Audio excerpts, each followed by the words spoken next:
Hey guys, welcome back to our channel. நான் உங்கள் கனிஷ்கா சரவணன். இன்றைக்கி நம்ம சேனலில் ரஸ்க் மசாலா ரெசிபி தான் பார்க்க போகிறோம். இதுக்கு ஒரு பேன் எடுத்துகிட்டு அதில் 2 டேபிள் ஸ்பூன் எண்ணெயை ஊற்றிக்கோங்க.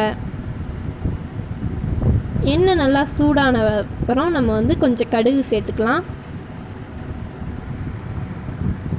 கடுகு நல்லா பொரிஞ்சதுக்கப்புறம் 2 பெரிய வெங்காயத்தை நான் நீளமாக கட் பண்ணி சேர்த்துக்கிறேன். நீங்கள் பொடி பொடியாக கூட சேர்த்துக்கலாம். இப்போ நல்லாவே நம்ம வறுத்து எடுத்துக்கலாம்.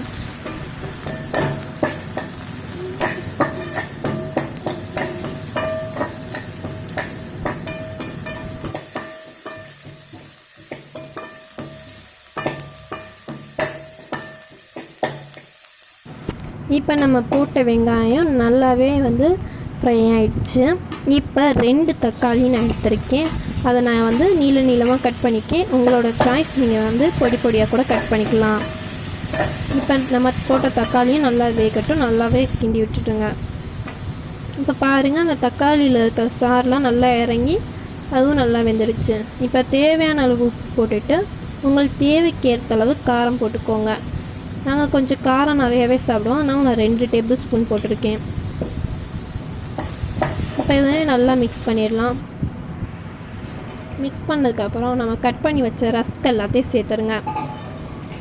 இப்போ அந்த மசாலா ரஸ்கோடு மிக்ஸ் ஆகிற அளவுக்கு நல்லாவே கிண்டிடுங்க. கிண்டினதுக்கப்புறம் ஒரு பாதி லெமனை, நான் கொஞ்சமாக தான், பாதி லெமன்லேயே கொஞ்சம் தான் லெமன் புழிஞ்சிருக்கேன்.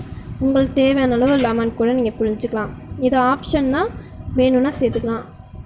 போட்டதுக்கப்புறம் லெமன் புழிஞ்சதுக்கப்புறம் கொத்தமல்லி நான் ஸ்மெல்க்காக சேர்த்துருக்கேன்.